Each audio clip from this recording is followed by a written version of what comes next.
మీ GIET ఇప్పుడు GGUగా మారింది. 2000కు పైగా ప్లేస్మెంట్స్, IPM, KPMG వంటి సంస్థలతో ఇంటిగ్రేటెడ్ కోర్సులు. UPSC కోచింగ్, అడ్మిషన్లు ఓపెన్. హైడ్రా హైకోర్టు కూడా వ్యతిరేకిస్తున్నటువంటి పరిస్థితి, కానీ చాలా మంది హైడ్రాని సపోర్ట్ చేస్తున్నటువంటి సిచ్యుయేషన్ కూడా ఉంది. అసలు ఈ పాలనా వ్యవహారాలు అంటే ఎవరిని పెట్టాలి, ఎవరిని తీయాలి, ఎగ్జిక్యూషన్లో కోర్ట్స్ ఎంతవరకు వస్తాయి అనేది కూడా ఒక ఇష్యూ రైజ్ అవుతా ఉంది. దానిలో రాష్ట్ర ప్రభుత్వం మాట పూర్తిగా వాస్తవం. అధికారులు ఎవరెక్కడ ఉండాలని చెప్పన్నది ప్రభుత్వం బాధ్యత, ప్రభుత్వం జవాబుదారీగా ఉంటుంది. కోర్టులపైన న్యాయ నిర్ణయం చేయడం, అంతేగాని అధికారం నిర్ణయించడం కాదు, విధానాలు నిర్ణయించడం కాదు, విధానాలు మంచిడు చెప్పడం కాదు. రాజ్యాంగబద్ధమా కాదా? మీ ముందు ఒక సివిల్ కేసు వస్తే ఎవరి పక్షాన న్యాయం ఉన్నది, క్రిమినల్ కేసు వస్తే నేరం చేశారా లేదా, ఇంతే తప్ప పరిపాలన మీద రోజు హింసాలమల్లా కూర్చుని ఆదేశాలు ఇచ్చేటువంటి బాధ్యతను కోర్టుల మీద ఎవరో పెట్టాల. మన దేశంలో ఎవరి పరిధిలో వాళ్ళు ఉంటే అందరికీ దేశానికి మంచిది. అంటే మీరు చెప్పే దాని ప్రకారం హైడ్రా అనేది మన వ్యవస్థకి ఇప్పుడున్నటువంటి పరిస్థితుల్లో అవసరం ఉందా, అసలు అవసరమే లేదా సార్? హైడ్రా లాంటి చాలా కాపాడాము, చెరువుల్ని, భూముల్ని గవర్నమెంట్కి సంబంధించి నేను స్వయంగా చూశాను. కూకట్పల్లి నియోజకవర్గంలో కొన్ని చోట్ల సరే ఆక్రమణలు చాలా చోట్ల ఉంటాయి.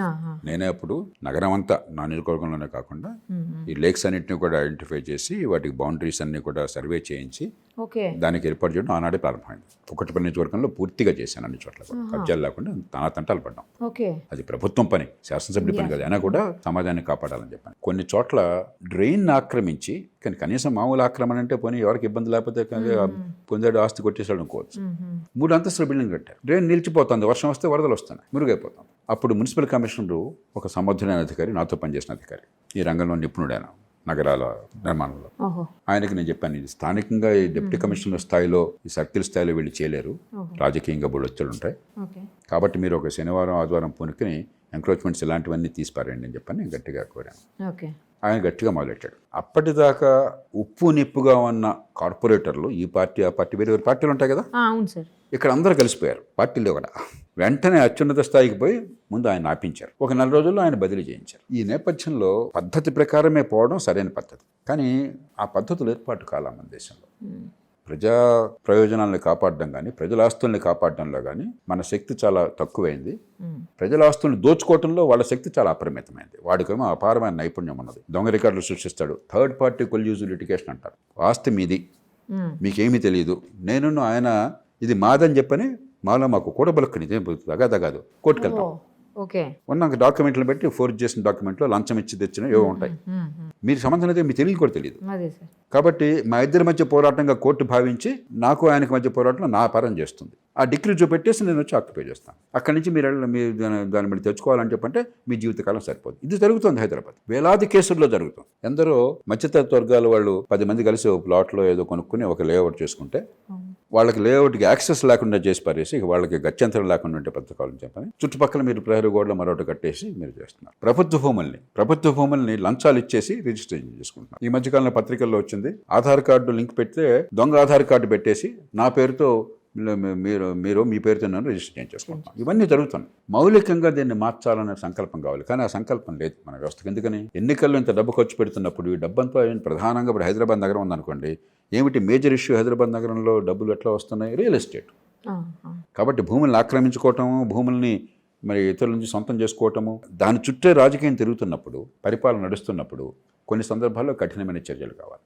అవి పరిష్కారాన్ని దారి చేయవు, కానీ కనీసం ఒక సంకేతాన్ని ఇవ్వాలి. ఆ ప్రయత్నం జరుగుతుంది. కానీ దీర్ఘకాలంలో ప్రజా ఆస్తుల్ని కాపాడేందుకు చట్టబద్ధమైన పద్ధతులు కావాలి. కానీ ఏమవుతుంది ఇప్పుడు, మీకు గుర్తుందో లేదో, చాలా ఏళ్ల క్రితం 2007లోనో 2008లోనో వరంగల్లో 2 ఆడపిల్లల్ని దారుణంగా యాసిడ్ పోసి చంపేశారు. ఒకళ్ళ పాప చనిపోయింది, ఇంకొక పాపకి నాకు గుర్తున్నంత వరకు జీవితం అంతా కూడా నేనే ఆ కేసుని చేశానప్పుడు సమాజం అంతా అట్టుడికిపోయింది. ఆ రోజు ఎవరు మీడియా వారు నన్ను సంప్రదించినప్పుడు నేను ఖమ్మంలో ఉన్నట్టు గుర్తు నాకు. మరి ముఖ్యమంత్రి గారు, ప్రభుత్వం సహజంగానే ప్రజల్లో ఆవేదన చూసి ఆడపిల్లలు అయిందని, కానీ మనసు అది కడగిన వాళ్ళు ఎవరుంటారు?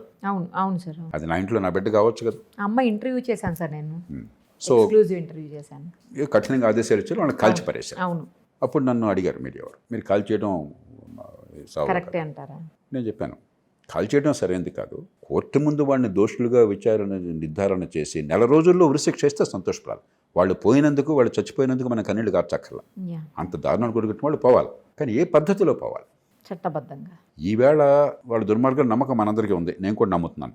Yeah sir. కాబట్టి వాడు పోయాడు, సంతోషపడచ్చు. రేపొద్దున అమాయకుడికి ఆ ప్రమాదం జరగచ్చు. ఒక్కసారి పద్ధతి ప్రకారం మన పనులు చేయకపోతే ఈవేళ దుర్మార్గుడికే శాస్తి జరిగింది, రేపొద్దున మంచివాడికి శాస్తి జరగచ్చు, అన్యాయం జరగచ్చు. కాబట్టి వేగంగా సమర్థంగా చట్టాన్ని అమలు చేయడానికి వెళ్లకుండా షార్ట్ కట్స్ ప్రయత్నం చేస్తున్నాం. కానీ కొన్ని సందర్భాల్లో అవసరం అనిపిస్తుంది. ఎందుకంటే ఒక ఉన్నతాధికారి మున్సిపల్ కమిషనర్గా ఉన్నప్పుడు నాకు చాలా కాలం క్రితం, చాలా సముద్రమైన అధికారి ఆయన, హుస్సేన్ సాగర్ని పూర్తి చేసి ఆక్రమించుకోవడం మొదలెట్టారు. పేర్లు నేను చెప్పను, చాలా ప్రముఖులైన వాళ్ళు, అధికార పార్టీకి చాలా అనుకూలమైన ప్రముఖులు ఆ రోజుల్లో.